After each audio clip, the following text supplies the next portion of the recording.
Well, I'm glad to have you. I was really Of course. looking forward to this one because I mean, for one, I love this movie, but Yeah. I feel like you and I, it's like kind of a meeting of the minds a little bit. Yeah. We have like similar references to a lot of things, and I feel like you and I have a similar sense of humor. Yeah. And so yeah, this Yeah. And movie then it's, made I think it's funny how I think we have the same sense of humor, but the delivery is so different coming from the two of us. Cause like yeah. I'll make the same jokes, but because I'm all like quirky and seem like such a nice girl, it comes off as very different. And then meanwhile, you've got your, deep voice. And so it's funny that it's like we're like, different versions of the same, like we're Yeah. like the same person, but in a different font. Yeah. Yes, Yeah. that's a perfect Yeah. So, description. yeah, but yeah, I think it's a great meeting of the minds. I could spend forever talking about this movie and just the concepts that like all of the concepts that it embodies and like the different things that come up when you're talking about this movie. There's so many like hmm fun tangents and stuff. I had been like thinking about wanting to maybe have you on the show and was thinking like, well, what would we do and would she even want to do a podcast? And then you kind of like randomly suggested this movie to Yeah, me it was that one kismet. time and I was like, "Oh shit, that's perfect." Hmm. So it was a lot of fun to revisit. I watched the Do you have this on a disc or did you No, watch it sadly, I streaming? need to get better about collecting physical media. That's on my list, but I was so sort of transient, like living out a bag for a period that it just Mhm. wasn't a luxury I felt like I could have in Oh, I terms of get that. space. Yeah. Except for books, weirdly, I have a ton of books, but that's just because I was an English major and I felt like I could justify that Mhm. more for work and whatnot. Yeah. Um, but yeah, so no, I don't have it on a disc. I had to rent it last night on Okay. Prime. Yeah. Did you watch the theatrical cut or the unrated Oh one? God, I have to actually check because I was curious about that because I started watching it via a different method. And I realized the resolution was not great. So I was like, Mm. oh, okay, I have to do this. I have to rent this and I have to do it through Prime. And I think the opening scene was slightly different, I noticed. So yeah, that's a good question. Let me check what version is on Prime right now. The unrated cut's like maybe like 13 minutes longer or something. Okay, I think I have seen the unrated cut though. Yeah. This is more just to sort of jog my memory on small details. They kind of like extend certain scenes and it adds a little bit of the I think there were a few jokes that they had to tone down for the Mm. theatrical cut. So you get like some alternate kind of punchlines. And then on the disc there's a few deleted scenes, really like more like further extended scenes. That is I very cool. do Actually, I should invest in that because I'm it's such a nerd actually about a doing comparisons and I it's love actually a process really stuff. good Yeah. disc because there is a commentary with Karyn Kusama and Diablo Cody if you watch the theatrical cut. Yeah. And I threw that on this morning because I hadn't heard it before, and it was really great. I'll probably reference it like throughout this Awesome. Okay. conversation That's because cool. No, I'm glad you know it there's just too, like a lot and of can share it with me. yeah, there's a lot of cool information that they Yeah, commentary like that can be, I mean, it's hit or miss, but when you do find a mhm. commentary on a disc that's good, it's always like really good. And you're like, this is Yeah, awesome. I'm getting so much intel. that's the main reason why I collect all these. I mean, it's becoming a problem. It's kind of a sickness on it, honestly. But that's the reason I get into these physical things of like having all of the supplementary material Mhm. to be able to like fully actually draw like a picture of what is this about and how did they make it and behind the Right, and making I of it. think that's important in a cultural way that Sure. we've kind of lost track of a little bit individually because so much of our media now is repackaged culture. It's we're hmm being told that like there's so many layers of interpretation involved. hmm You could watch a TikTok montage of something, and Yeah. that's someone else's interpretation. It's not source material, and it's very Yeah. hard these days. And I think when I was younger, I thought maybe having the internet around it would be great because I would be able to access this stuff all the time. But now so culture changes and technology develops in a way that like things are gate kept and things go hmm offline or a website link dies or something, that physical media we're all realizing and having source material of stuff that is yours that you can access that someone else can't just take away from you at Yeah. any point is really important. So like Yeah. I know you're saying it's a bit of a sickness, but I think it's super cool. And something I want to try to invest in more if possible in terms of hmm space and Yeah. finances and stuff. But yeah, Yeah. I mean, you have maybe the to. Jennifer's body disc will be the first item in my collection and it can feel very Yeah. significant in that way. Yeah. Well, I'm surprised that no one that there hasn't been like a like a Re-release or something. a Yeah. nice boutique Blu-ray label release of it. This is Mm. just a standard whatever. Yeah. But like I said, it does have a lot of good special features on there. I was watching some like various video essays on like horror, and I tried not to watch too much on Jennifer's Body because I also like I figured like let's just keep Yeah, to our perspective on it, yeah, and you don't want to like lose that line and accidentally end up like plagiarizing someone else's opinion because it right. like seeps into your brain. So Hmm. sometimes I try to protect that headspace in a way, but I was kind of diddling around on the internet and like watching video essays about like horror and everything, and I love that this movie is being reevaluated in certain ways and that it has been. But I feel like every video essay I saw on it was just the same recap of that interview where they talked about the marketing history, Oh which is yeah, important and really yeah. interesting. And I'm glad that we know that, but like, we don't need that to be the only take on it because the only research people are doing, they're like reading that and then they're just filming a video, then they're parroting it back and all of that. Right. Like, art is supposed to be the best art and ideal art is supposed to be a conversation between the viewer and the audience member and the thing itself. Hmm. It's not like we have to figure out the exact meaning of this thing Yeah. according to the creator, because it has this inherent value and only one interpretation is correct. Hmm. That's not why we make art or why it exists. It exists to be a thing that you have a relationship with, that maybe inspires you, that you take and you make it your own somehow and you bring your own experiences to it. It's the best writers are people who leave like space for that kind of experience, Yeah. and you can see that they write with that in mind and Yeah. that they're not so religious about like regurgitating all of their themes down your throat. They're like, and they're excited when people come and they say, "Hey, I interpreted it this way," and I know that like that's not very common. And you see people at Comic Cons or something, and they seem genuinely excited, like, "Oh, actually, that's really cool that it meant Hmm. that to you. I never had thought about it that way." Yeah. That's important. And so the way culture lately has been very sort of just a content mill Hmm. sometimes can be makes me a little sad. Yeah. So, but It's it's really exhausting. important that, oh yeah, right. And Hmm.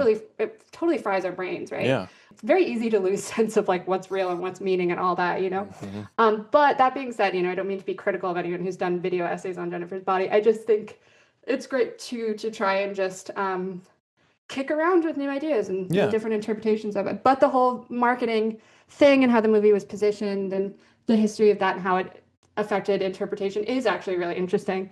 And I Sure. love that there's been so many like literal interviews with Yeah. Cody. And it's not just like a writer looking back on media history and making that assumption. It's also her saying like, this is the process, and she doesn't come across as like vindictive or anything She's about it. She just gets it. She understands what happened, and she's reflective on her life and this thing that she made. yeah, and she's one of the few people I feel like who, especially like at the beginning of her career, she hit really big like all of a sudden. I Mm. mean, she wrote this movie and Juno in the same year, which is It's insane. crazy. I think I'm going to refer more to you about some of the facts. I should have done Yeah. more research, but I figured too I can come in with, and we can just vibe off that, and I could be like, I know Martyn is the encyclopedia here. But did she write Jennifer's Body first? I feel like I read that somewhere. I think so, yeah. And then Yeah, she I wrote think that's Juno, but correct. then Yeah. Juno ended up getting made first, Yeah. obviously. They were And both then, yeah. scripts on the blacklist. They were both very popular scripts on the Mhm. blacklist. Yeah, because I Yeah, mean, and she's this such a one, talented writer. It's insane. Like last night, that was another thing that hit me, just how dense this movie is in terms hmm of like, it's a gold mine. Like the writing references, visual language, even there's so much to unpack in it. yeah, and in that commentary, Karyn Kusama mentions to her that she is such a visual writer, and that really helped her in visualizing the Mhm. movie. But the thing I love about her, especially early on, these interviews and stuff that you'll see, she's just so very candid and honest about her Mhm. experience in film school and her experience like as a woman trying to get work after film school. Mhm. And she's very much a proponent of like, don't let anyone tell you what to do or how your career is supposed to go or what moves you're supposed to make in your career, because nobody really knows anything. I mean, she just kind of like really came out of the gate swinging with both those Yeah, that films. level of honesty as a creator is really refreshing and important to see in people that you look up to or people Hmm. whose work really resonates with you, because it can be very daunting trying to be a creative person in the world at all now. So it's really nice to hear people be honest about that as opposed to like, hey, I'm successful, here's what you have to do, Yeah. or have a very firm opinion about almost anything. Like Hmm. if you have a really, really firm, stalwart opinion and you're a successful person about various features of like how people should be behaving in the industry and whatever, it's usually kind of a bit of a red flag, you know? It's Mm-hmm. you have to be flexible and have a realistic perspective on it when you're trying to give advice to people and when you're also reflecting on your own journey. It's really refreshing to see that in people where they're just like, hey, yeah, I don't know, film school, but also this, and there are all these other factors and studios happen and life happens and blah, blah, blah. And to see that someone is just like, hey, you just got to go out there and try and make your art is Mm-hmm. really nice. As opposed to like, this is the thing that you need to do in order to be successful. Because that also doesn't work most of the time because everything is so arbitrary in life. You know, Yeah. you can't just follow someone else's advice, and nor can you even try to follow their exact career path because it's not just about their talent, it's also about these random correspondences of contributing factors that have brought them there. So it's Mm-hmm. really nice and it's refreshing to see someone who's honest about that, Mm-hmm. as opposed to like, oh, well, I worked really hard and I was obsessive and I, you know, as opposed to someone who has sort of the more pretentious auteur persona, you know? Mm-hmm. Well, and it's always the industry is always changing. Industries in particular are so almost multidisciplinary in what they do. I mean, like this is art, but film involves so much. It involves technology, it involves financing, it involves grants, it involves state tax things. Like there's so many different it involves, you know, you've got strikes, you've got unions, like there are all these different factors. I Mm-hmm. mean, look at what happened with the pandemic. It's Yeah. insane to think about how, like, no one saw that coming, right? So it's Mm-hmm. insane to think about how even that kind of a random external force can change the industry so quickly in such a short time. Yeah. And as humans in general, I think we all need to just band together and try to figure out how strange it is that we live in a time where change like that can happen so fast. Yeah. So You know, radically. our grandparents' generations and stuff, like cultural change and technological change wasn't quite at this pace. And now because of globalized technology, it's like anything can change in a minute. So it Yeah. makes trying to make art and also trying to make decisions just about your life very difficult. Yeah. It's Yeah. very difficult to Absolutely. feel any form of certainty in that. So it's refreshing and it's in particular very important for young people. It's really nice for people like us to read those kinds of interviews with Cody, but in particular for young people, like people who are just starting out, they need to see role models that are just very upfront Mm-hmm. about the process and that teach them like, hey, you're gonna fail probably more often than you succeed, or hey, even if you succeed, that success might be a double-edged sword too. Like It you could never know, be you just instant have to and then stay true to gone. yourself and try to be bold Yeah. and try to like stay nimble Mm-hmm. and you know and be crafty and creative and make things work and Yeah. just Cody's very cool. She is very cool, and I love the in a lot of the behind the scenes stuff. She's always wearing that trademark like leopard skin jacket that she used to wear all the time. Oh, those were very Um, popular back in the time too. yeah, It's so had cool. really cool style. I mean, this there's a lot of like interesting Oh style yeah, all the nostalgia, conversations the sort we of we can have in this movie. 2000s nostalgia in this movie visually too. Oh Yeah. yeah, yeah, 2009. I think we're around the same age. I probably have a few years on you, Yeah, but yeah, like we're about the yeah, close to. this is just like so. It's just so like right down the middle of what my high Yeah. school experience was of the pop punk, the fashion. I wasn't necessarily really into that music at the time. I was super into metal when I was a kid. Yeah. But I wore the band t-shirts and the tight black jeans every day and the posters on the wall, like there just all of the visual storytelling in this movie Even is like the just so colors and the yeah. fabrics and like everything just feels nostalgic in that sense. You're right. Like Yeah. even watching it, I felt, you know, like I was young again. Like it's because Yeah. that's sort of the world we were in at that Mm-hmm. time. Yeah. That's what the world around us looked like visually, you know, and it Yeah. even texture and like just the rhythm of life, you know. Mm-hmm. So it's cool to like be taken so back, and I get what you're saying too. Like I don't even think I was into that music at Yeah. the time, but just because things were popular and mainstream and you were around them, even if you weren't into them, there's a familiarity and a fondness there, you know, Yeah. in how it comes back. Yeah. Because I mean that whole scene, like especially with the music and everything, which then of course bled into the fashion and just the general like kind of culture of high school at that time. Even though I wasn't like in that, all of I had friends who were in it and like Mhm. you know the people around me who were in it and like watching something like this, especially I didn't see this movie when it came out initially. I don't even, I you know, didn't what's sad? I don't remember the first time I saw it. I don't have a yeah. great memory from when I was younger. I'm super ADHD, so my memory can be kind of particular. Mhm. So I have no idea when I first saw it. It could have been when it just maybe at the time it didn't make an impression on me, Yeah. or the very first time I saw it, I must have been maybe I missed it when it first came out, and Hmm. maybe the first time I saw it, I was older and it already had that power of nostalgia because I Yeah. hadn't seen it before, but it just suddenly I had this amazing appreciation for it. Yeah. So either I saw it and it didn't make it stand out to me, or that my first time was only recently. Hmm. But yeah, I'm not sure. Yeah, I was kind of the same. I didn't see it until many years later. I mean, I was Mhm. aware of it when it came out because Oh yeah, of course, it's I saw everywhere, that and you see the poster memes and the everywhere of photos her on like the desk. sitting Yeah. sitting on the desk, the poster and everything. I'm a few years younger than you, so that this movie in that way is cool because it's like there are a lot of themes in this film about sort of popularity and desirability and like the Social perception of like, relevancy. yeah, social relevancy, like envy and all of that. And so it's really cool how the timing of my age interacts with that because the culture I'm seeing depicted, because I was a few years younger, was the culture I saw when I was like a preteen that I thought was really cool. Yeah. Like these were like the cool kid, Yeah. like Jennifer could be like, I don't have any siblings, but she would, or even needy, like any of these people, I would want them to be my like cool older sibling, Hmm. So it's like, Yeah. so because of that, the way it works into like, oh, I want to be this person, and that aspect of even Jennifer and like the conversation and the theme there, and how that interacts with like literally even the time period of my life is kind of fun. Yeah. I mean, Yeah. the characters are drawn so perfectly to those kind of like individual archetypes you would Yeah. see at school. And like even the kind of unconventional friendship between them of Jennifer being the popular Yeah. but very conceited cheerleader, Needy being this kind of reserved, anxious kind of bookworm.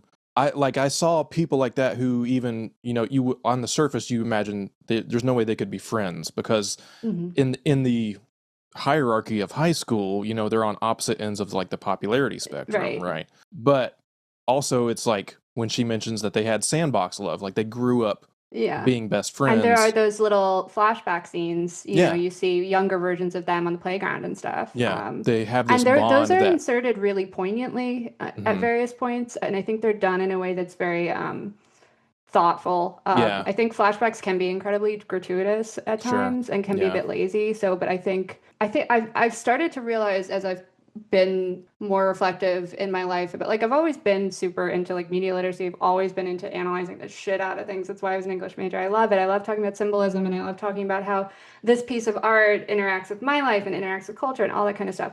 But in particular, I'm realizing as I get older and I look back on all the media that I'm super attracted to, at Hmm. first I thought it was all like, I don't know, cool girl shit and like horror and whatever. I thought it was about like subculture. And now I'm realizing, no, it's a pacing thing. It's like I love things that are like kill your darlings where like there's nothing that's wasted. They don't waste Hmm. seconds. Yeah. The writing is smart, the editing is smart. If a flashback is there, it's necessary and it doesn't they cut it before it the second before it starts to become too Yeah. much or unnecessary. It's Yeah. that like perfect sense of balance and timing. That at its core, I'm realizing is kind of what attracts me to binds all the things I like together. And this movie Hmm. is a perfect example of that because I feel like there are a lot of like devices used in films that they use here so expertly in a way that in other films are used so in a way that's like just very lazy. Yeah. We could talk about things like, queer baiting. We could talk about there are so many different things here, but they're done like so perfectly balanced, Yes.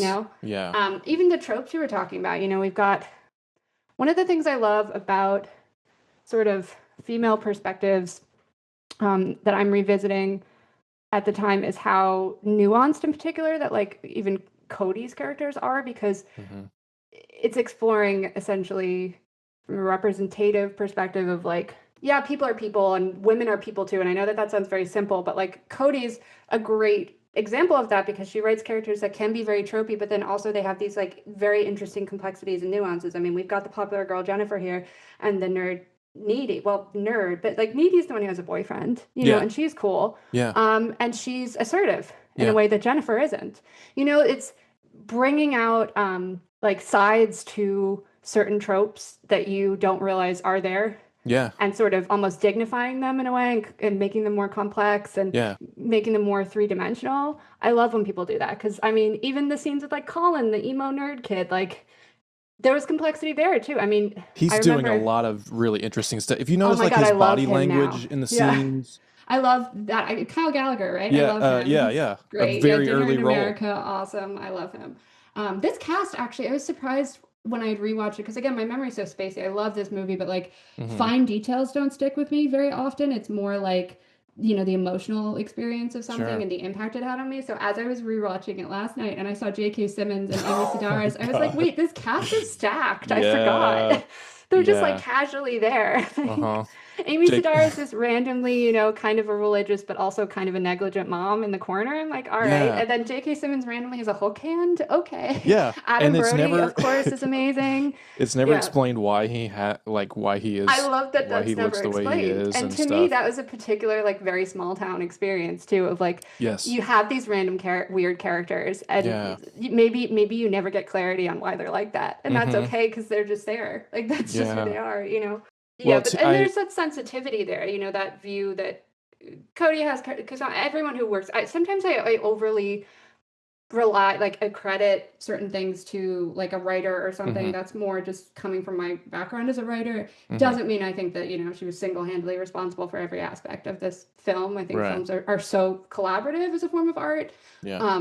But it's a really smart sort of thoughtful perspective to have of just like the entire world essentially. I mean, you've got nuanced characters and then you've got a nuanced setting that is also kind of stereotypical in a way, but in a way that's like smart and fun and relatable and like really speaks to anyone who grew up in a small town. Mm-hmm. To your point, the brilliant thing that I love that this movie does is like it kind of subverts the expectations of like Exactly. of gender roles, of being like the most of the boy characters are kind of doing this traditionally feminine Yeah. affectation or things that like I think about when Chip is asking about he's like I got the tickets to the dance and did you make the reservations at Cheesecake Factory? Yeah. And Colin when he's about to hook up with Jennifer, at least he thinks he's about to hook up with Yeah. Jennifer, he's like, do you even know my last name? Like, Well, that's another thing too about good art. It's the way, like you said, the subverting of expectations. It's you yeah. think it's going to go one way and then it veers off, even in a way that's very subtle. Sometimes they only give you a 5-second Mm-hmm. moment of like it's like a glimmer that gets your attention. You're like, oh, that's interesting. Yeah, I And mean they then they kind move of on. like Yeah, are but just the flipping Colin moment in these particular, I roles. loved because I was like, it's so nice. Like a lazier writer could just make him really into it. Like, oh, Mm-hmm. he's a teenage boy and the Yeah. prettiest girl in school wants to hook up with me. But no, he's like, wait a minute. Yeah. And he's hesitant about it. And he still kisses her and whatever, but he's hesitant about it. And in a way Mm-hmm. that was very relatable, even beyond gender lines Yeah, of yeah. like, well, if I was put in this situation, would I try to assert myself and say like, hey, I'm not just here. Like you're right about the gender role too thing because essentially he's there almost literally as a piece of meat. Yeah, yeah, You know, like well, actually, yeah, literally. But yeah. I think also it's a power and it's an agency thing, right? Uh-huh. Because these characters are serving the role that female characters usually would, Yeah, yeah. because either Needy or Jennifer, really, they're the ones who are making the choices and leading the conversations. Mm-hmm. They're the ones that are starting these interactions. They're the ones that are really they have the power in these situations. They're the ones that are like flirting or making the arrangements or making the pass or, all Yeah, of that. And the men are kind of just passively reacting to it. yeah. Which again, we're not kind of used to. And Mm-hmm. but it's cool to see how it's done in different ways with the two female leads here, because it's not just, oh, Jennifer's really like sexually aggressive and all of that. I mean, Needy's got her own way of Yeah. dealing with Chip even. Yeah. I mean Um, the best example is sort of at the end when mhm. she is running to save him. Yeah. It's like it's just the inverse of, what The we are damsel and so yeah. used to. Yeah, the damsel in distress we're so used to and And he's conditioned to literally seeing. in like the paeta position. He's like cradled on the ground. It's Yeah. yeah. Yeah, it is.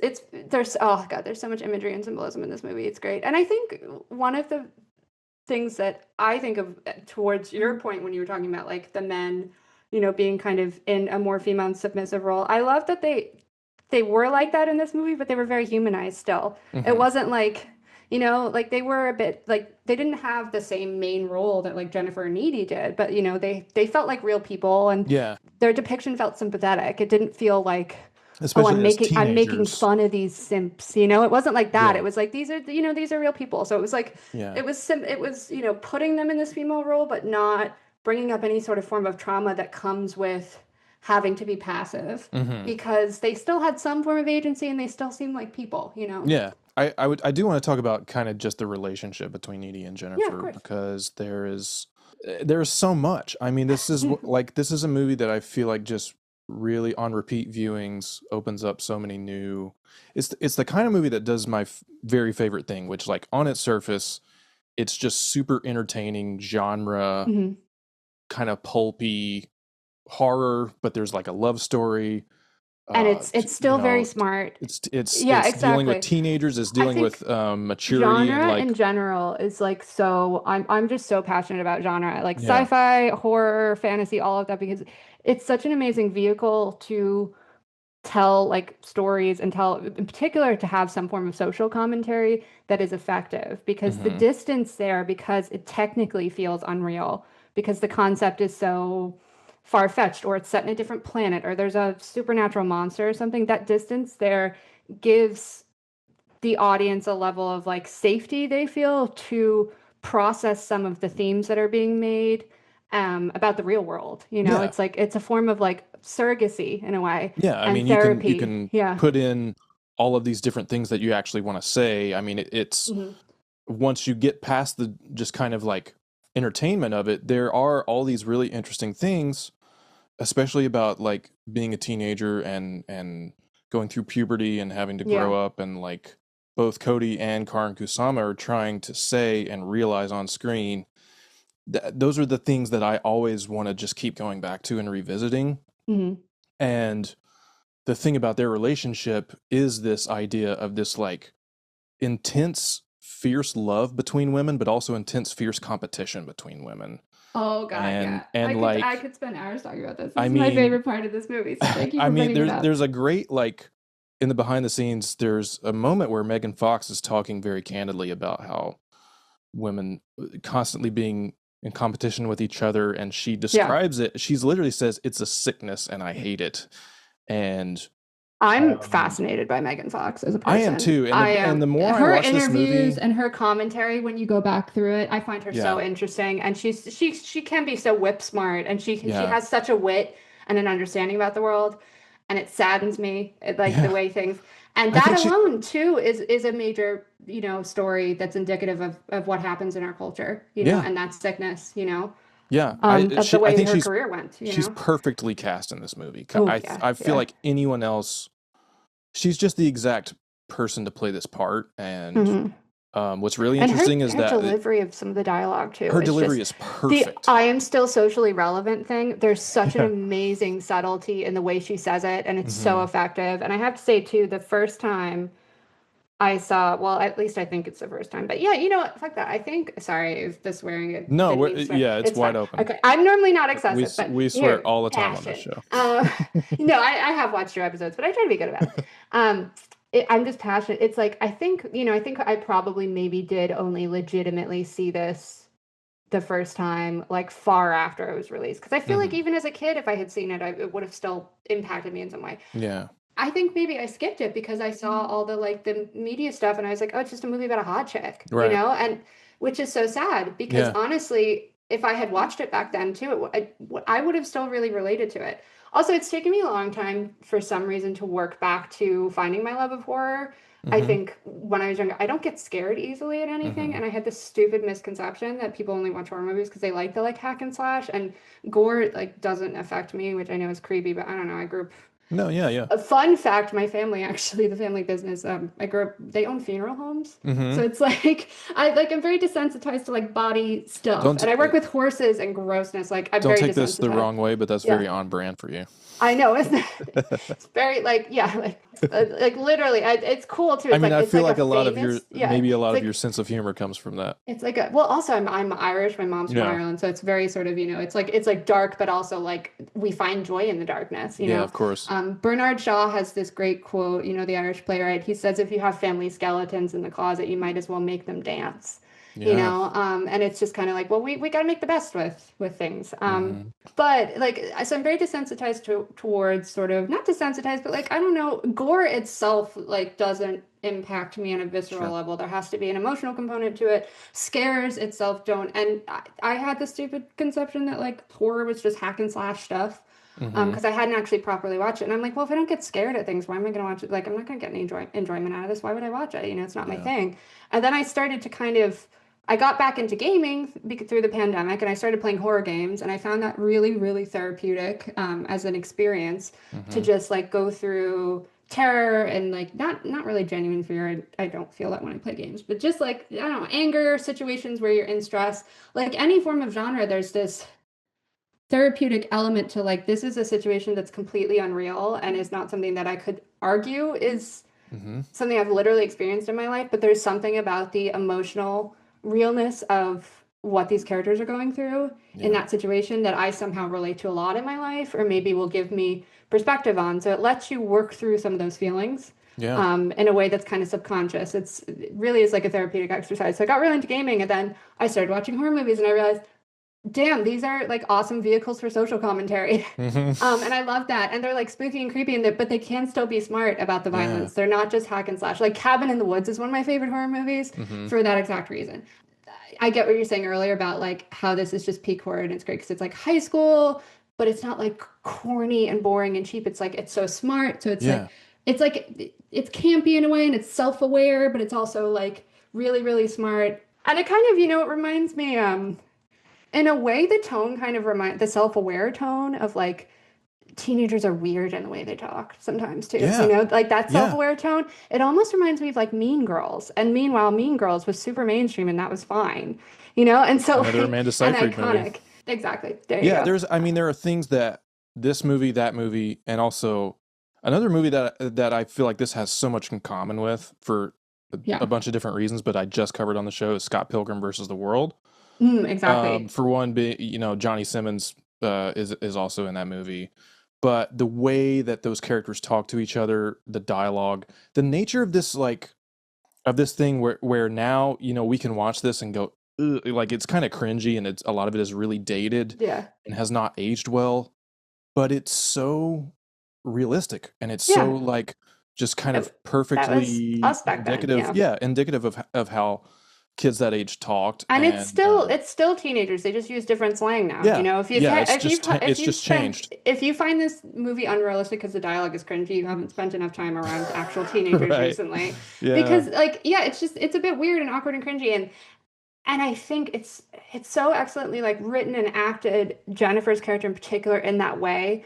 And I like, oh God, I might even get emotional. I saw so much of myself in Jennifer, which is so weird because I wasn't like the popular kid in school growing up. I was Hmm. the new kid and moved around a lot, so I was always kind of like I never really settled enough in certain situations to like for people to feel comfortable even like associating me with a clique or whatever. I just like I don't Hmm. know, I just kind of was my own thing. Like Yeah. it's funny how in this movie Needy is like she's kind of the movie tries to position, well, no, the movie doesn't try. Your brain is apt to position her as that bookworm and the nerd Yeah. because she's got the glasses Yeah. and all that, and because she is in this kind of subservient role to Jennifer. Not subservient, but like we see that scene where she's getting dressed is so great. And she's like, Oh I yeah. can't upstage her. Yeah, Also, like exactly. tits are her thing. I Yeah. can't show off my boobs, even though Yeah. I mean I don't want to objectify Amanda Seyfried, but like she's even more she's got like she's Yeah. having to hide her body Yeah. to Yeah. not challenge this woman. And she knows that she has to do it implicitly for their friendship and that Yeah. that's just the hierarchy, that those are just the rules. I'm sure Jennifer's never told her that. She just knows. Hmm.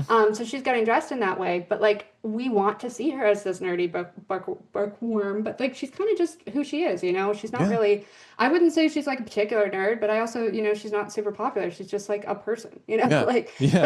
I was like that in high school. But back when I was graduating, casual friend pulled me aside and he's like, "It's weird, Ellie, I still kind of see you as the new kid." And I was like, "I've been here for 4 years."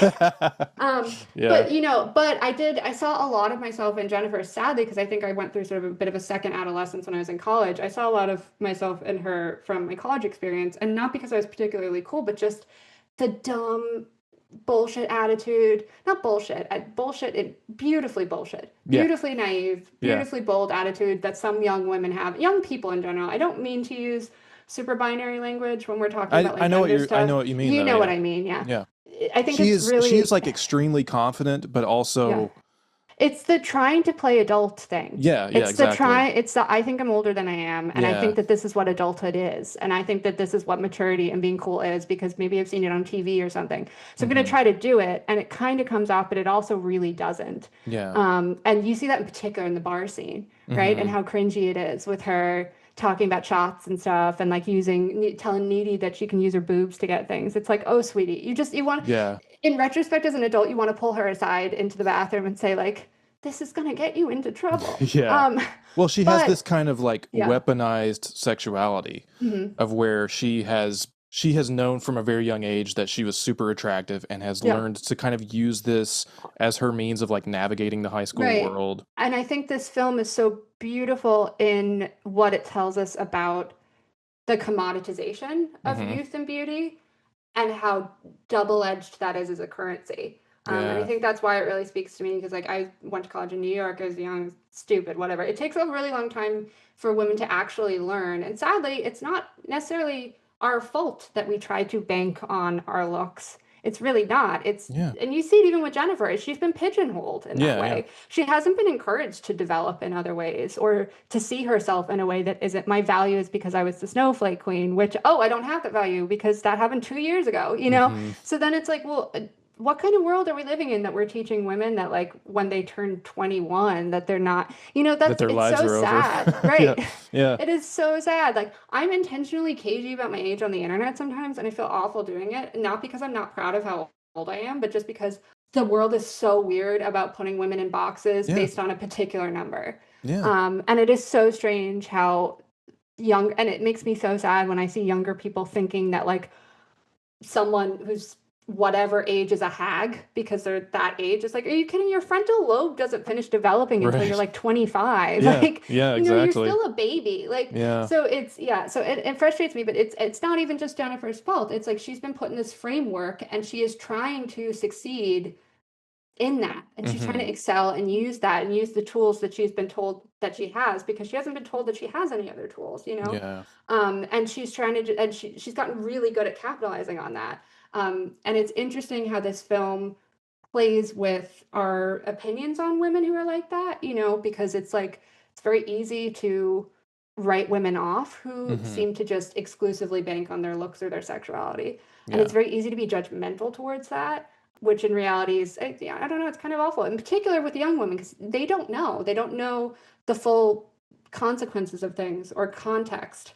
And they don't know the strings that banking on that currency comes with. Yeah. It's very easy to try, if you happen to be born like beautiful, it's very easy to try, or even remotely conventionally attractive, Yeah. honestly. It's very easy to try and like skate by and use that all the time because society makes it easy for you and Right. teaches Yeah. you that it's this thing. And also like instills this like awful fear of losing it. This Hmm. whole thing of like, well, you got to use it now because, Yeah. when you get older people will look at you and be like, oh, those were the golden years. Or, oh, I Hmm. remember when I was young and pretty like that. It's like we already, in the way that we talk to young people, instill a fear in them about losing their youth Right. and losing their beauty and the combination of both, which is really sad and kind of creepy when you think about how beauty is fetishized in young people in particular. It's a Yeah. little, ugh. And at the But same like, time, yeah, like forcing them to grow up faster than they need to, of like exactly. forcing them into the real world and And saying like you have to I think it's achieve this, yeah, this, it's and important. this. Young women, they really like, and I'm speaking from experience here. This was a hard learned lesson on my part. I'm trying hard not to get too personal about it, but like young women in particular, it doesn't matter how much advice older women try to give you, saying like, hey, this is not going to help you, it's not going to get you ahead, whatever. Sometimes it's a hard learned lesson you need to learn physically yourself in person that like banking on this stuff comes with strings and it is going to make you feel certain ways about yourself and your self-esteem, and it's going to open you up to vulnerable situations. You really, I mean, sadly, young women they're put in this framework like Jennifer, and then they're exposed to trauma because of it, and then they Hmm. have to recover from that trauma, and then they have to, as they recover from that trauma, unpack how they were so misled and Hmm. failed by Hmm. being put in that framework in the first place. And there's a lot of anger that comes from that. Yeah. And there's a lot of having to do reconciling and dealing almost with like restorative justice, the whole like good for her genre Yeah. in media is like Yeah. that. It's essentially, it's just this big therapeutic, cathartic thing that has popped up because women, we're tired and we need to see those forms of rage depicted in a physical way, even sometimes, in order to have that cathartic experience because there's so much that is just internalized throughout our lives. And this movie is such a perfect example of that because it's like Yeah. everything is in there, even just in the bar scene. The first time I saw the sacrifice scene, and I forget, I mean, when you actually got to what happened to her, like when they It's put her in the well van. after she has been, Exactly. It's like 40 she minutes. has It's far returned. Yeah, in. yeah. Had expected it to be more chronological in Uh-huh. my memory. And then when I watched it last night, I realized they cut around. And that's a really interesting choice that they They do a really good choose to job of skipping sympathize her around in in that way time all of a sudden. while, yeah, while like contextualizing everything like throughout. Like they even don't explain kind of what has happened to her until very late in the Oh film. yeah, I Like mean, when Needy is Needy, seen remember she in comes the to Needy that library. night and like Yeah, throws up black bile, and then yeah, they go to school for weeks yeah, normally yeah, afterwards. You know, because the song yeah, gets popular and there's a yeah, montage of like yeah. the whole campaign. Well, that's another thing too. This movie is so packed with stuff that upon me rewatching last night, I'm just shocked because initially when the first time I watched it and it really impacted me, it was all the like womanhood stuff, you know? Hmm. And now that I'm watching it back again, I was looking at like the school reaction stuff and I was thinking about, unfortunately, like mass violence and the way we sensationalize certain things and commoditize certain tragedies and That's the all form of like throughout this tragedy movie. porn that kind of Yeah. exists.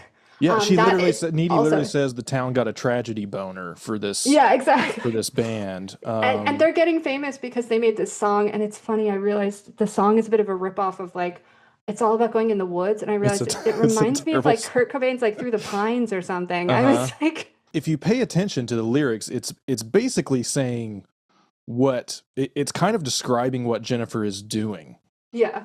Oh, that's great. to her victims, which is a I feel like I just heard the fun chorus little over and like over. yeah, a fun little like tongue in cheek thing. I mean, But low the first time we actually finally got to the sacrifice scene, yeah. and the first time I watched it, I didn't happen last night, I think, because I was mentally and emotionally prepared. The first time I watched it, when I saw her getting pinned down like that, I started sobbing. Hmm. And I am someone, I'm not a crier. I'm not generally very physically reactive to anything. It takes a lot to get me to cry. I started sobbing. There's something just primal about it as a woman, and like her sudden vulnerability, the stripping of the like bullshit Jennifer in the bar persona Yeah. to this is a child. Yeah. She's a teenager. She hasn't Yeah. graduated school. Is so heartbreaking, but it's also so beautifully acted on her Hmm. part. Like it's so well done. The crying and she's like begging and she's like, I'll do whatever. And she's like, wait, I am a virgin. Wait, I'm not. It's all this stuff. And that moment too, the sliding door moment of the van door closing, the Hmm. You exchange see that of last looks. look of her, yeah, before the door closes and And everything is, Needy's looking at her and it's in slow yeah, motion. yeah, And the door closing was very emotional to me. And it comes back later in one of the montages. They use that moment again. And there's some voiceover after that Needy does. And maybe it was just in this version, but I thought it was a little bit unnecessary about they really honed in. Like Needy was very like, that was the moment or whatever. And I was like, well, yeah. I feel like There we are got it some, with the slow-mo, you know? yeah, there's I, some very kind of yeah. obvious things there with the voiceover, which I feel like is Oh, so just that kind hit, of, yeah, we're like the same person. That hit you too, right? it's You were just kind of kind of like, a I don't know how trap needed this is. of voiceover anyway, and that I Mhm. generally find in most movies where it's like you don't need to tell me the thing that I'm already seeing on screen. And this movie doesn't totally do that, but there are those segments where, especially kind of when we go to the end and we see now that she's back in the correctional facility and she's kind of still explaining what happened, even though we just watched it all play out on screen. Yeah. Those kinds of things I also feel like is very indicative of the time period in Yeah. this film was Yeah, of made. course. Us And bringing it up doesn't mean we don't love the film any less, yeah, of yeah, course. yeah, of But course. it's great too. It's important to cognitive dissonance. You know, you can have Yeah. things about the things that you love. You can have little gripes here. Not gripes, Hmm. but like little thoughts and notes here and there. But that moment to me was also incredibly impactful because and it's not even just a woman thing. It's a person thing of like having those Hmm. moments in your life that in retrospect very clearly something wrong. Yeah. Like you remember, but only in retrospect. Yeah. Like because that moment in real life, it was in slow motion, but in real life, it would happen so fast. You know, Yeah. we Yeah. all have those moments where we're like, "Fuck, I should have said something," or they should have said something, and now this person's life has changed and is on a different course now. You Yeah. know, so Yeah, I mean, you whether or see that not it even happened to you or you feel complicit in it, whether yeah. you're a man or a woman, that feeling is very relatable, and that the look that they had to me was like very intensely just like sisterhood and Hmm. sad to me in that sense because like there was just this exchange of like knowing but then also nothing happened and yeah I don't know Yeah. and it was sad too because Jennifer was so like oh no I'm gonna get in the van and it's just like we've all yeah when you're young You you've never all never get in the van. well exactly but also when you're young we've all been either been Yeah. that person or been around that person sadly when you're Hmm. younger who's just blatantly and stubbornly making a decision that's very fucking stupid you Hmm. know but you have sympathy with them because like you know they're a baby and they're just being dumb and they're behaving in a way that culture has taught them teenagers behave. You know, Well, like and they're I'm gonna also go hang out trying, with this cool band. Like, yeah, like they're trying to kind of assimilate into adult life, yeah. and you see that happening at the bar. You know, something I think about a lot is having the X's on the hands, Oh like, yeah. you know, when you're underage and you All the go into a bar and they details. X your hand, The them, shitty toilet, the yeah, yeah, 9/11 yeah, shooters. Oh my God, that hit me in the yeah. face, that Oh detail. yeah. Just the directness of it, just the deadpan of it, like Hmm. totally hit me in the face. And she looks down and she has also, you know, Megan fucking Fox. I'm sorry, her comedic timing too. Her It's comedic great. sense is great. She's so good in this She movie. looks down at the two shots together and goes, "Oh, Tower 2 is too short," or something Yeah, like, you yeah. know. And then she just keeps going, "Yeah, Even when she's describing it to him, she's like, you have to drink it really fast or else it turns like all brown and stuff.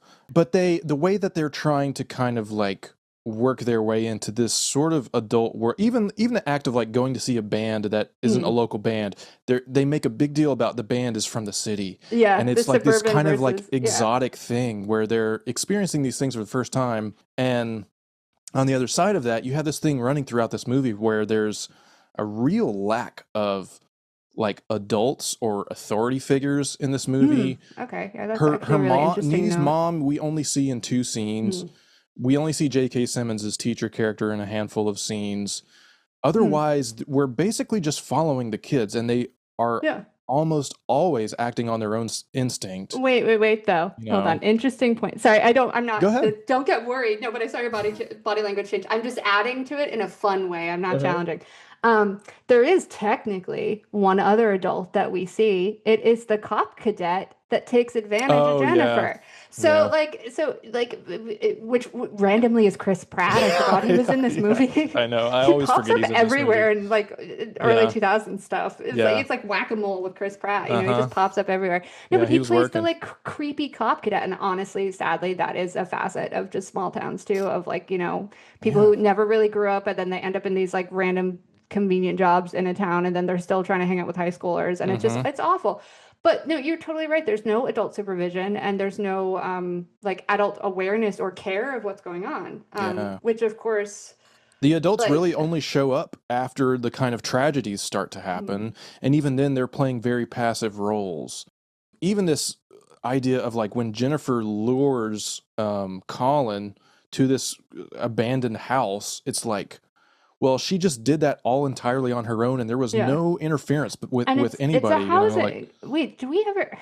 Hold on, Jennifer's family. Do we ever really get much? No, I right? mean, we I mean, get we the get a mo little we see bit, but obviously we see her in the bedroom, which is my background, but yeah, other than that, it's so iconic. there's only one moment with her mother when at the end when she kind of comes into the bedroom, but other than that, yeah, we get no real sense of what her home life is like Yeah, or if her father is even around yeah. or like, you know, But that pretty much. alone, even if it's or if her home life's dramatic, or even if her home life's fine, the fact that they're not involved means it's kind Mhm. of not fine, you Yeah. know, because they're Yeah. not, you know, their kid is off having these whatever.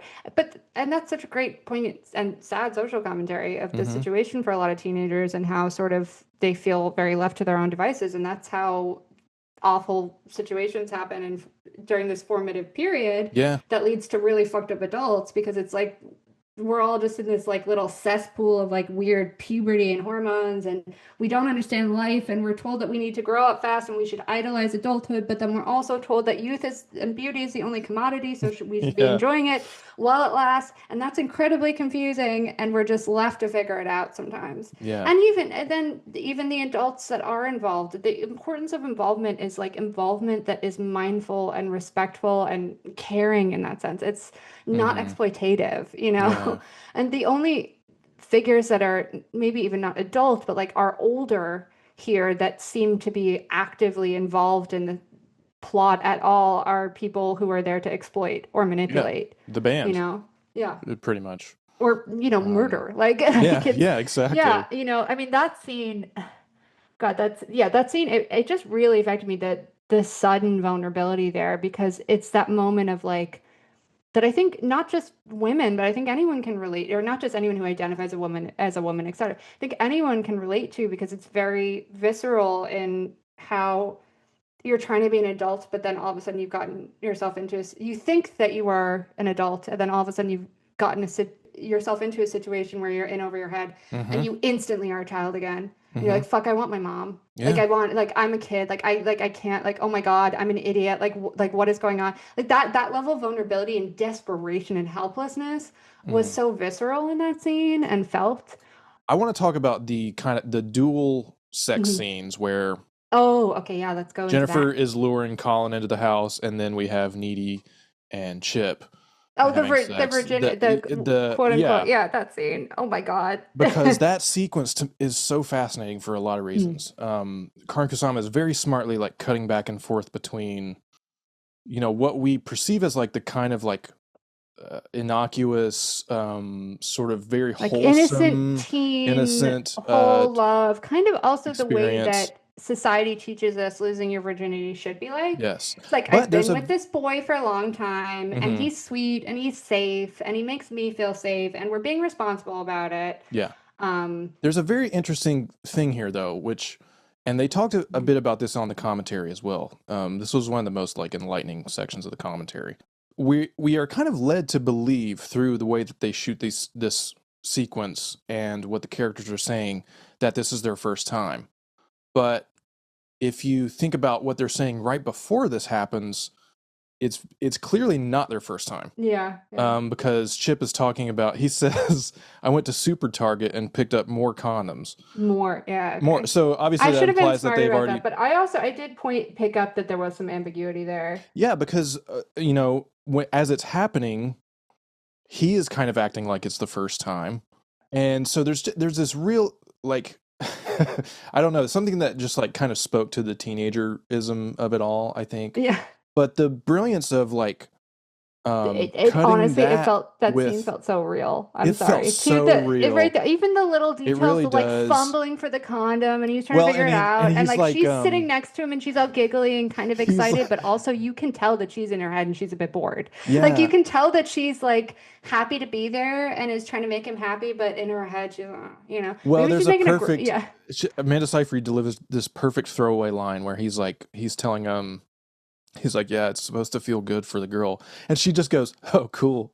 Like her line reading of There that. honestly, there's so many lines that Yeah.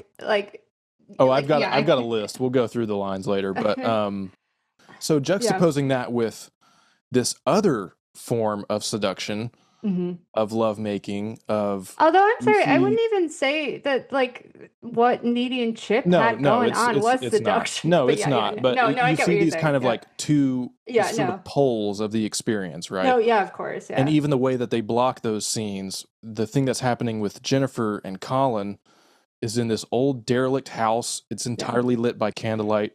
It didn't strike me as a derelict house. It struck me as a Okay. housing development. I think they were in Oh, like right. Yeah. the beginning of a house, right? Yeah. And You're totally right. that's interesting too because it reminded me of I don't know, I mean spoilers for people Euphoria who haven't watched Euphoria, but there are bits in like a housing development. Hmm. And there are things that occasionally happen in movies that happen in random thrown up housing developments. And Yeah. as far as the economics of that go, there it's like it's quietly powerful Yeah. because like this is a small town, but then there are some like houses that look a bit bigger that are getting thrown up in some part of town, and Hmm. they're in the middle They of all that look the same process too. that all Yeah. look the same. They're like Yeah. little McMansion type Yeah. prefab, all the same plan Yeah. development types. And we all know towns like that, right? That Yeah. like have most of a culture, but then there's some part of it. And the people who live in that part of it think they're better than everyone else, which is ironic because if you actually compare them to anywhere else in the world, they're exactly the same and they're not Yeah. particularly wealthy. But it's funny how there are like those mini hierarchies going on, but it's almost like an early warning sign of like the beginning of gentrification. It's like it's an Well, and awareness of consider the like, economic factors that are yeah. going on in this town, and it's just this. And it's And so at the smart too, time, because it's a great setting for hmm that happening. hmm And they do it and they put it there and they don't explain it and they don't have to explain it because yeah, the visual language is there. And they use it as a setting, but it's powerful too, because also if you want to analyze it, you can subtly talk about the economics that it implies. yeah, So, yeah. I mean, but yeah, no, in keep talking about those 2009, scenes. that yeah, like Oh, I right, 2009, the housing crisis and everything. yeah, Oh, I okay, mean, yeah. it's yeah, Oh, it's fuck. right I hadn't there. even considered that, the bubble and everything. I was Uh-huh. just thinking of like general, like, changes in various places. But yeah, you're hmm totally, yeah. Anyways, but keep talking about those two scenes and the Yeah, juxtaposition. I mean, even when we see like when that scene is starting, when he's driving towards this place, there are no streetlights on the street. It's very dark. He's singing like a pop punk cover of I can see clearly now the rain is gone. Oh, yeah. And It's kind of sweet in which is that also like way. bitterly ironic Yeah. considering that he's about to, go to his doom. I'm Um sorry. Also, the boxing movie line when they're oh arranging this yeah. is so good. That was really funny. Isn't Yeah, it? Like I don't like boxing movies. It's Rocky Horror is what exactly. he's And inviting her but to. here's the thing. I love how it works on two ways, because if that was in a different movie, it would just be played for laughs because Jennifer is a bimbo, Hmm right? But no, it feels intentional. Jennifer's line there about the boxing, it reminds me of how like sometimes you finally get enough confidence, you don't care if someone thinks you're a bimbo. Sometimes it's Yeah, convenient. yeah. You're like, I don't care. I'm going to pretend to not know this at all. To go along with that, she kind of does that like throughout the whole movie. Oh, yeah, the whole movie. She's doing this. A lot of the lines that you think are almost like throwaway lines. Yeah. It's weaponized bimboism because it's Yeah, like all of them have it can come intention. across as dumb, but Yeah. when you break it down, her delivery is so on the sphere edge, the knife hmm edge of like genuine bimbo, but also no, she knows. Like she's Yeah. doing it for a reason, and Yeah. she's smart. Also, all of her freaking lines. I mean, they're weird and they're cringy, but they're smart. I mean, they call each other freaking monostat and Vagisil. Like, Yeah. come on, Yeah. like idiots, Yeah. complete idiots who just wave pom poms are not Well, culturally gonna have the knowledge to joke with each other about how they're like vagina meds. Like it's yeah. not. And something I think that is so another just like such a strong choice in this movie of after she has undergone this transformation and turned into this kind of succubus, it's almost like her powers are basically just kind of reinforcing something that was already there in her as a character. Yeah. I love that they never shy away from the fact that she is a manipulative person, Yeah. and even if she weren't this kind of demonic entity that is killing boys, and I love the line where Oh yeah. Needy says you're killing people, she just goes, no, No, I'm I'm killing killing boys. boys. Just a I'm not perfect kind killing of people, I'm killing boys. yeah, a Yeah, perfect summation there you of go. kind of who she is as a character. And that's why um it kind of gets me incendiary about this movie sometimes when it's so misinterpreted or it's mhm. interpreted very at its surface level, because it's not, at its core, it's not a misogynist film. No, It's not at not all. an anti-men movie. And I know Yeah. that there are like some simpy characters in it or whatever, but like they're real people. They're just like hmm normal men. They're not men that are depicted in a way that is judged. Yeah. There's actually, you know what? I think one of the reasons I love this movie is there's a perspective in it that is very free of just judgment. Yeah. There's a lot of like, this is who Jennifer is. And maybe because society made her that way, or maybe because trauma or a literal human sacrifice made her that way. But like, hmm this is just who she is, and this is just who Needy is, and this is just who Yeah. Chip is, and he's kind of a bumbling, not an actual virgin, but he's still, a teenage boy. He doesn't fully understand sex, but that's okay, and there's no Yeah. shame involved in it. Yeah. So it's redemptive in that way, and it frustrates me when people take just lines like that. hmm I'm not killing people, I'm just killing boys, and Yeah. make the film to be some sort of like weird anti-men Well, and that's revenge narrative, because it's that not that. and that goes back to the failure of the marketing of this movie, of the people who, That too, yeah. Karyn Kusama is on record about speaking about her experiences with with the all male crew of marketers who were trying to sell this movie, Yeah. even going so far as to suggest that Megan Fox should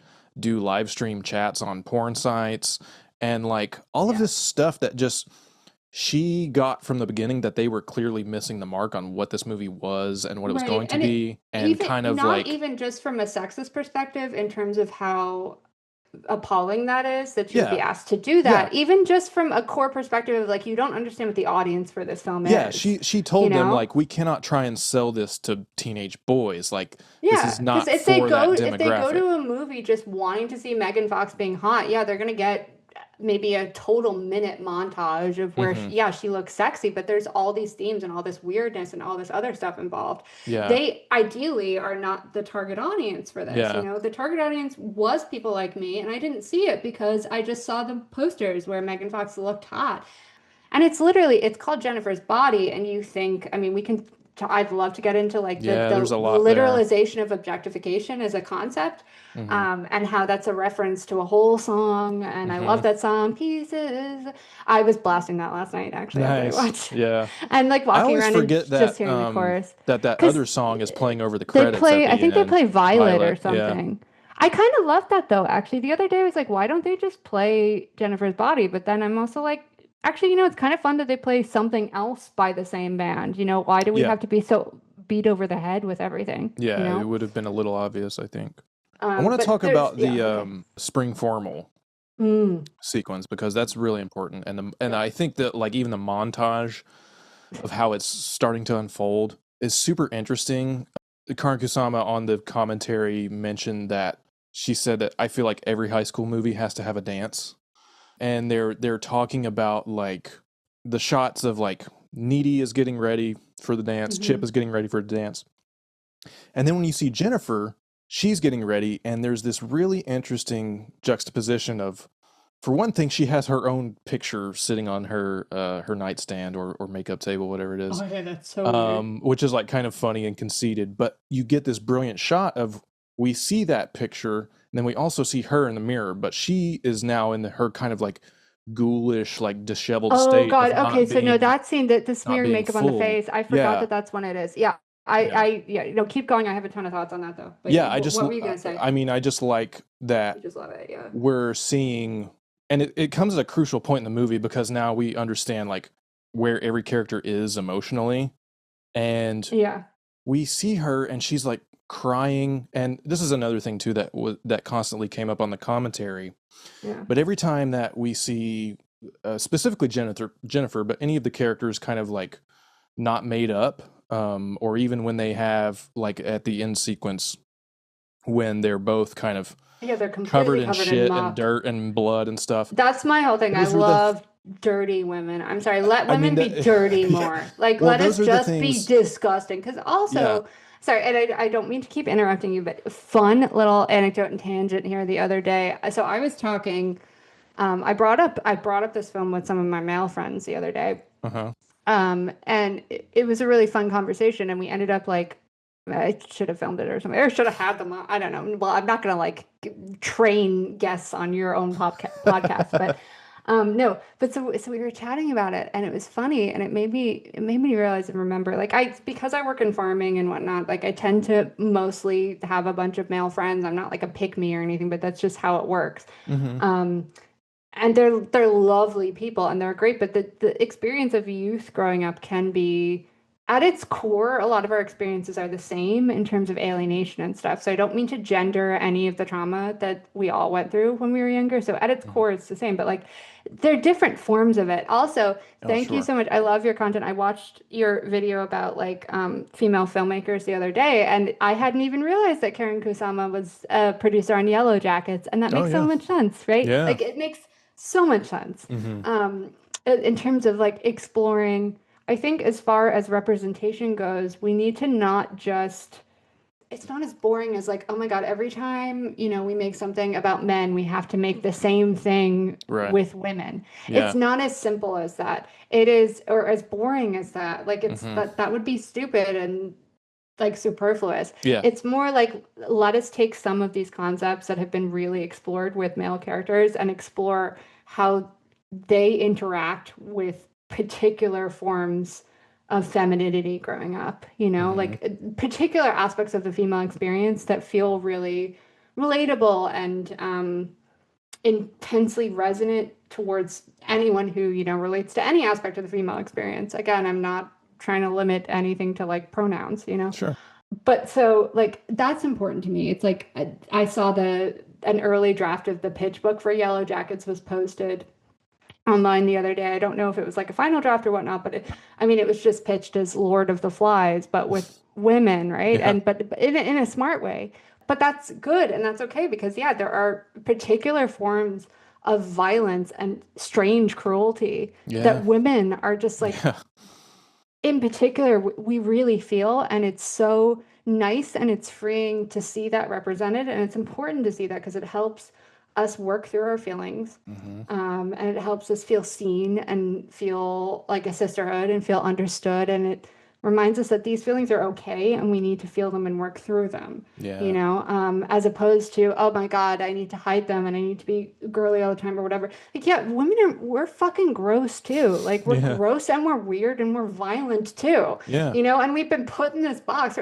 The entire female experience itself. I love being a woman. I have to say, I love it. I love sisterhood. I love all this stuff. My best friend came over the other night and we wrote a long letter, and her husband was with her, and it was cute because we were crying and hugging, and her husband was off in the corner, and he was very proud, but also like, okay, I gotta give them their moment, She wrote me this long letter about, she's like, I want to grow old with you, because we need to be seen. We need to be seen as each other, as women, It's a very interesting and important experience. And it's weird. You look at something like Alien, even the movie. What's the strangest thing, the most horrifying thing that a man can think of? And it's like something bursting out of your literal chest. And that's part of the female experience. We go from childhood and then all of a sudden we go through puberty and we're like, oh yeah, you just have to bleed every month. It's just, I think it's a beautiful experience, but there are aspects of that are strange and weird and grotesque. And it's really important to have culture and media that is accurate about that. Like you mentioned earlier, the ways in which women are pitted against each other and the viciousness involved in that. It's really important to show that because it's redeeming and it makes you feel seen and it helps you understand formative parts of your childhood and it helps you start to learn to be kind to other women because you start to figure out, like, we've been so pitted against each other. I need to have actual sisterhood with you, not fake sisterhood. I need to have actual sisterhood. So it's really important to unpack that kind of stuff. Yeah, it's indicative of real relationships too. Right, exactly. In the way that things just like kind of break down at a certain point, especially, with friends from high school.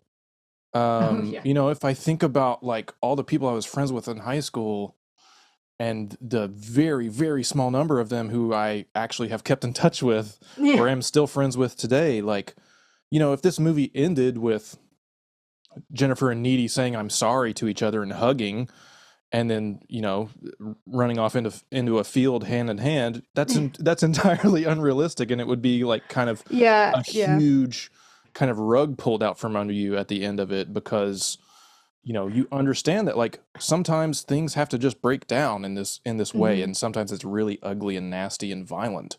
And also there's a sort of a respect for the significance of that relationship, and it's okay, and that relationship can have significance without continuing. You don't always need to have very, very firm closure with someone. But all these concepts just, they're embodied in the movie and they come up and then they spring up with me and it turns into all this other stuff. But like the thing about even just the makeup, like with Jennifer smearing it on, the scene that you mentioned, like that became a really iconic scene too. I feel like it got like memed and turned into edits a lot, even though it's not even a particularly long scene. It's funny. No, it's when short. I was watching it last night, I thought it would be longer than it is because like it's just become so iconic. But no, it's a quick little smear, but it's incredibly relatable as any woman. The idea of just crying as you're putting your makeup on. Like it's like what a precursor to that Demi scene in Substance, or like it reminds me of like the I, Tonya scene too, where Margot Robbie is rubbing it on her face and she's crying. Because she feels the need to perform. She's about to go out and ice skate and she needs to perform, and it's the same with Jennifer. She needs to perform, right? And it interacts too with that whole, oh my God, I'm like one of the normal girls. I feel dull and lifeless. My skin is dull and lifeless. And it's the idea that consumption, in any way, consumption is making her who she is and is giving her life. And consumption, I think, very easily can be understood as a vehicle for like validation. It's like male validation, or validation in any way, even societal. Like it's a bottomless pit, and you get it and you feel happy for a minute, but it's not enough, and it's never going to be enough. And she's sitting and she's crying and she's trying to put her face on, and it's incredibly relatable. And I think it's kind of sad too, because we joke about how young women are all like caked up with their fake tans, or how they're overly involved in cosmetic procedures, and it's like, of course we've set a society that has told them Yeah. that their value is very inherent in just how they look put together, or how they Yeah. look young and fresh. Yeah. So they're going to be, but and the smearing too is just, it's so particular and so desperate and raw, and yeah. Yeah, I mean, I love, in particular with that commentary again, every time we see, any of the girls like not made up, or if they're Yeah. intentionally dirty or gross, there's this moment that both Diablo Cody and Karyn Kusama have where at first it kind of starts just sort of, kind of like they're just kind of offhandedly commenting on the women's appearance, but they always go, "Oh, she's so beautiful in this scene," or "Oh, she looks gorgeous there." And then Oh, they that's almost interesting. and then they almost start to like pick up on it themselves through the reading of the So they're commentary, self-aware about it and they where try to yeah, catch it. Yeah. well, and they also, but what they're saying is they both really love seeing these women in their natural states and Mm. not made up to be the kind of glamorous sex bomb imagery that, Yeah. for one, that Jennifer is trying to kind of like sell to the world and has to kind of present herself as. But I mean, there's even a moment where at that end sequence, they're looking at Amanda Seyfried and she's just like covered in the mud and everything. Yeah. And Diablo Cody's like, I love it when girls have shit and mud all over them. Like, it's my favorite thing. Exactly. Like, they just, It is actually kind of weirdly hot. I think yeah, also in how I think sometimes too it might feel hot in how transgressive it feels, yeah. because societally we're so used to like being told that women need to be made up in order to be attractive. Mm-hmm. So it's sexy in how it almost feels new. But I think it's important, like the humans are humans, and we have Yeah. weird bodily processes. And I think part of being a woman too is also being taught that like the way our body works, we need to hide that and apologize for that. It's like, Mm-hmm. oh my God, I'm so sorry my tampon spilled out of my back. Who gives a shit? But like Mm-hmm. we grew up with that kind of framework and we have to unpack it.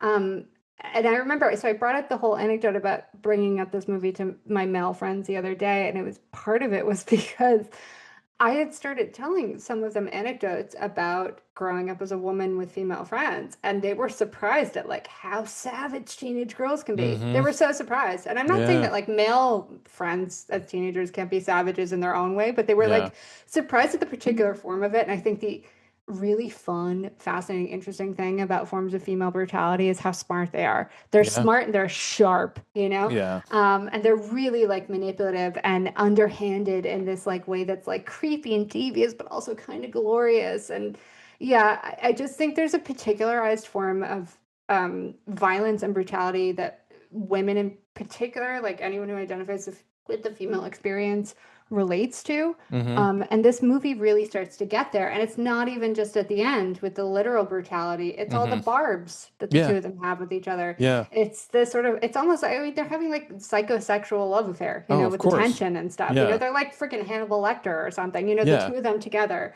are so, and everything is so weighted. And I think women in particular, we learn to externalize our forms of frustration and aggression towards society and towards being a victim. Sadly, like you mentioned earlier when you talked about women being pitted against each other, like we learn to push that on to each other as Yeah. opposed to, and in small, subtle ways. Yeah. And in ways that we think are small and subtle, and they come from us, but they end up being really like awful and formative for other Yeah. women. Yeah. And it's important to unpack that as a society and to learn to like not to do that and be like, hey, we're actually like we're in this together. Yeah. Um, and our value is not like we're not in competition for a man or to be the prettiest or to be the snowflake queen. Mm-hmm. At the end of the day, we're human beings, and that's not what it is about. And but it takes a long time to unpack that, and this movie is so nice and freeing in that sense. And any other things that deal with female forms of brutality, yellow jackets, I mentioned ginger snaps in the original Yeah. comment, like all those forms. I love that. I love girls that are monstrous because girls are just like weird and creepy and fucked up as men are. And Yeah. like, but we're weird and creepy and fucked up in a way that might be particular to us. So it's Right. important to like Right. explore those forms and how they interact with like societal stuff and other gender stuff. And there's so much of that in that final sequence too. Even the line of her saying when she's been stabbed and she's saying you got Yeah. a tampon, like kind of, Oh, which yeah, you Diablo got a Cody, tampon. It's so great. yeah, Diablo Cody said that was kind of a nod to Carrie.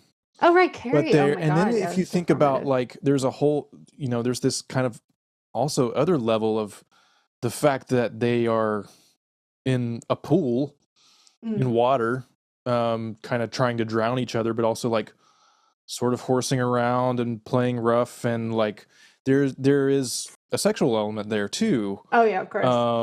and the fact that they're both end up soaking wet, and there's just like so much. Yeah, I mean, there's a queer baiting. I mean, I think whether or not you think Jennifer and Needy are sort of genuinely in love or something, that is totally up to you and your interpretation. And I think it's okay. And I think it kind of doesn't matter how you feel about that, because I think regardless of that, it's a lovely representative thing Yeah, about how confusing sexuality is when you're young, and how confusing platonic and romantic love is when you're young, and how society kind of doesn't help us explore that in a proper way and might get in yeah, the way sometimes. So yeah, whether or not they're actually in love, or maybe they're just like curious and they're confused, like to me that doesn't necessarily matter. I think it's beautiful because you can make that argument either way and yeah, it's still yeah, impactful. yeah. It can be interpreted as any way. I mean, I sort of read the film as that it's kind of one way, in that I feel like Needy is certainly in love with Jennifer, but I don't think Jennifer is in love with Needy. Um, Actually, I think you're and right. and I and think you're right. I mean, you could. There's what's so great about this movie is there's enough in there to even possibly make the counter argument. But it feels like to me, through the intention of what the writer and director are doing, because I mean, if you notice, like especially there's that great scene when they're at the Mhm. concert, and they start holding hands, and Needy is just kind of like dreamily just Oh my God. So staring at her, I took and is just, two, I think I took two photos last night when I was rewatching, yeah, when I had paused, and one of them was that dreamy stare that you're talking about. I would yeah, literally send you the photo. It is so weird how we're like the same person. yeah, That really hit me. That really yeah, hit me too, the dreamy staring. And yeah, part of it, like I agree with you. I think maybe Needy was in love with yeah. Jennifer. Maybe Jennifer didn't fully return those feelings and was kind of a Mm-hmm. little bit exploitative about it. Mm-hmm. Or also, I mean, you could read it too, also that like maybe Needy isn't in particular in love with Jennifer. Maybe she's just finally opening up to the idea that she loves women, Yeah. you know? Well, And the that whole, doesn't even mean that she has to be a lesbian, but like maybe it's just like, oh my God, women are really cool and powerful, and I'm allowed to have these feelings about them that society has taught me, maybe.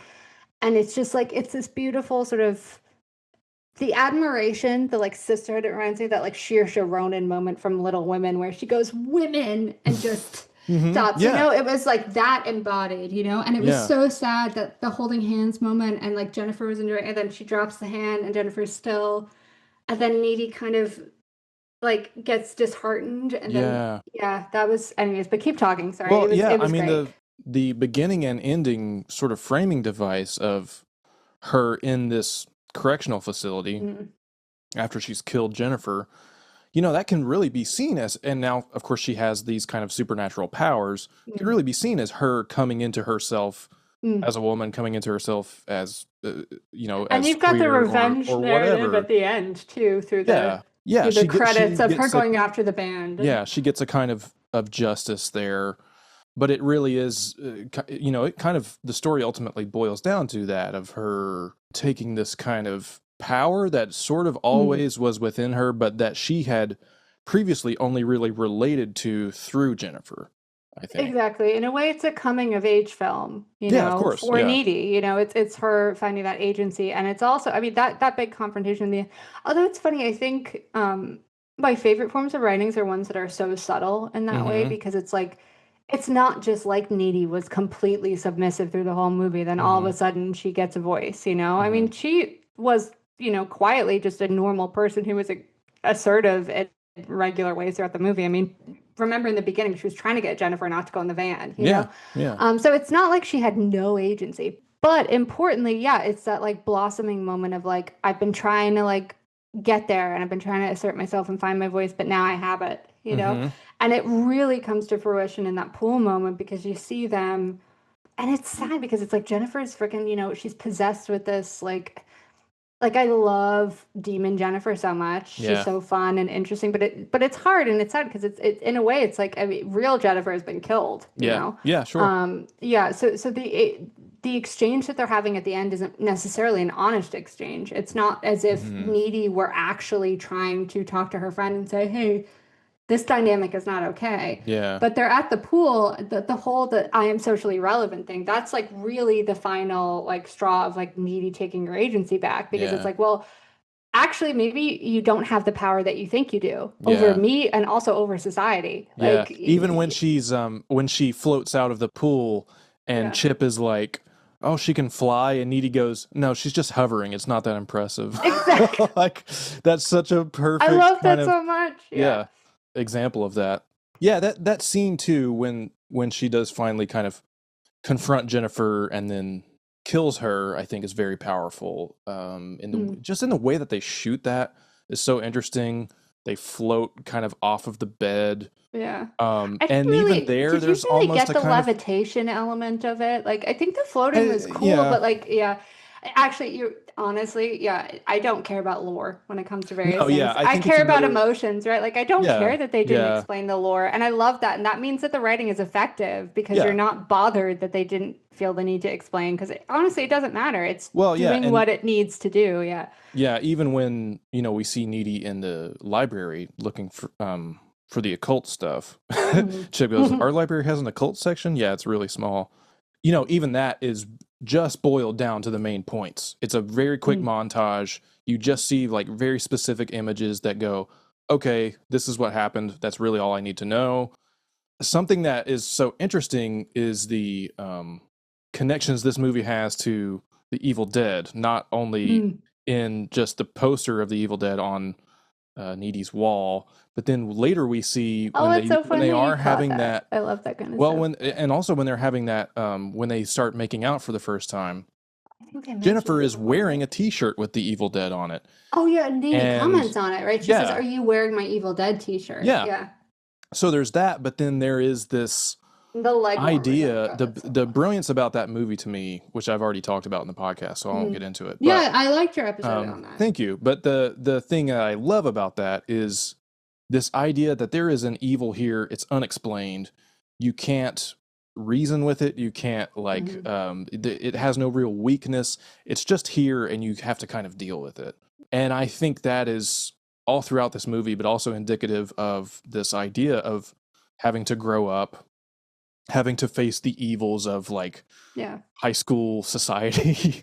Well, there's a powerlessness in the way we all are as humans. You know, I mean, there are so many things that we can't control in life, and we're subject to, or explain, or ever not even only or explain, but also like ever feel like we have explained properly or have closure or secure clarity on. So it's this idea of like accepting. I mean, we were talking about this earlier with Cody talking about the film industry. It's the idea of accepting that there are all these variables that we've no control over and we really don't have any clarity or certainty on, and we just kind of are victim to them, and we have to just like roll with it and stay nimble. And that's at the core of life, even when we talk about like human mortality.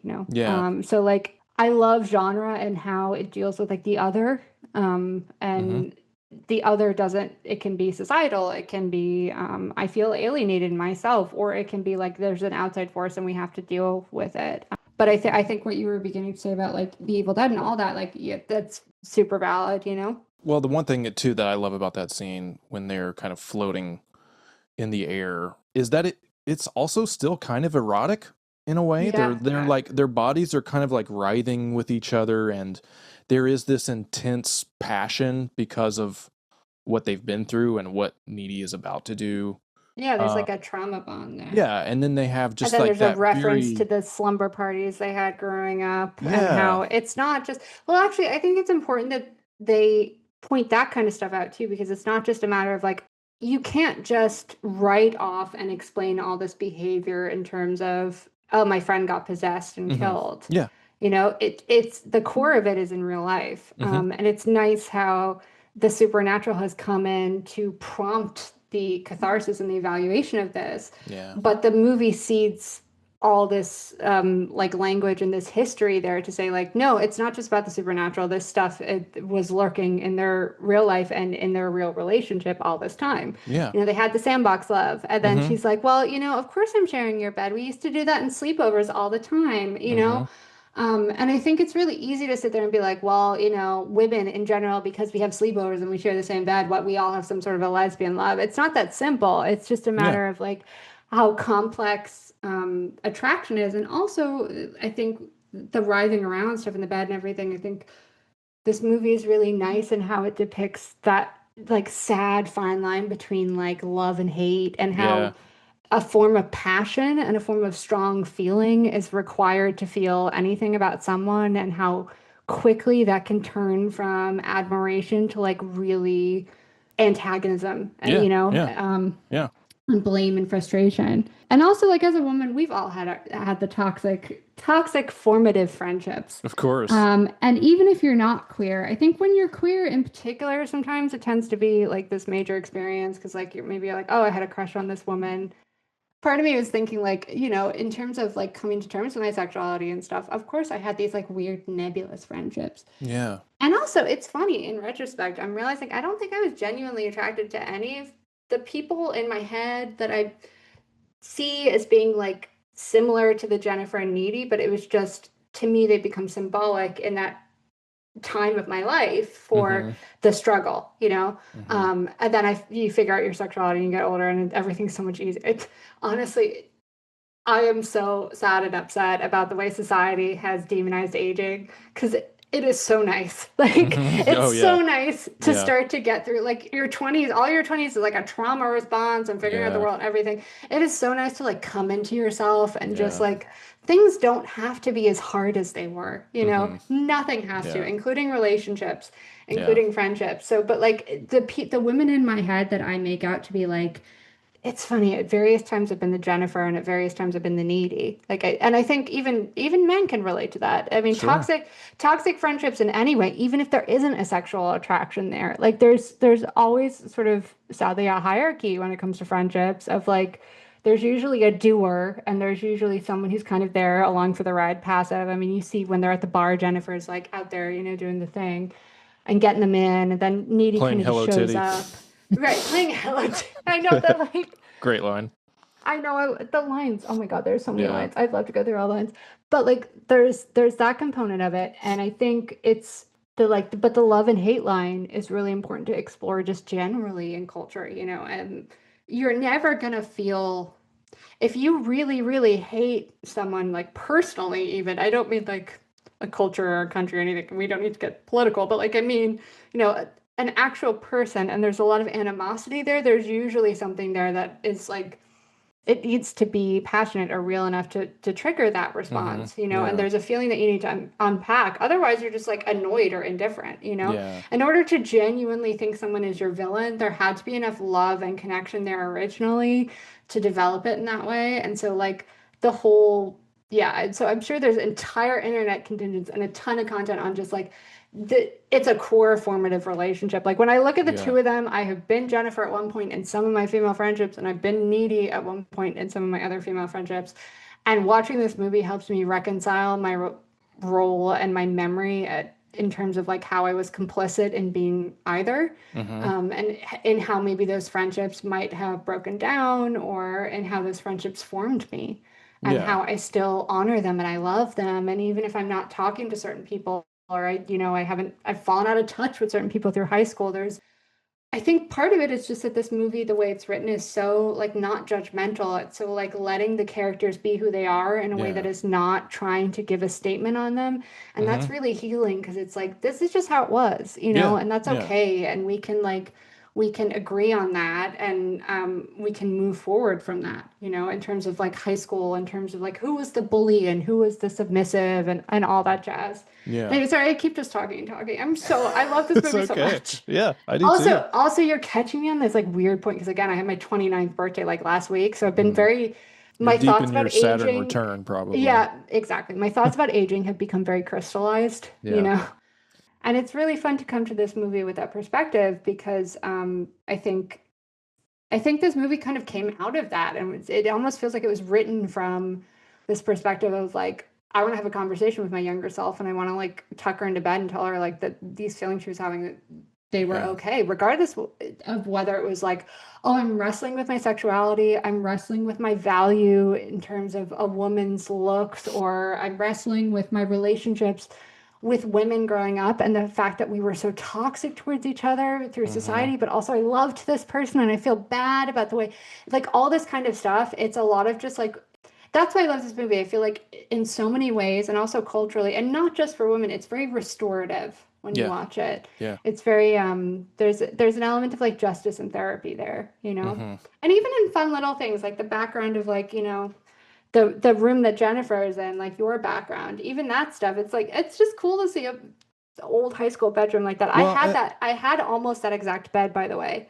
yeah. I mean, it's The like, white post bed. Like, and I right. still have my white end tables that I had carried throughout my entire life, and they're so stained with like nail polish and stuff. Yeah. But Yeah. Well, because I white mean, wood, come on, but yeah. that's another thing about this movie is that it's so lovingly crafted and everything Mm, feels so, fully lived in.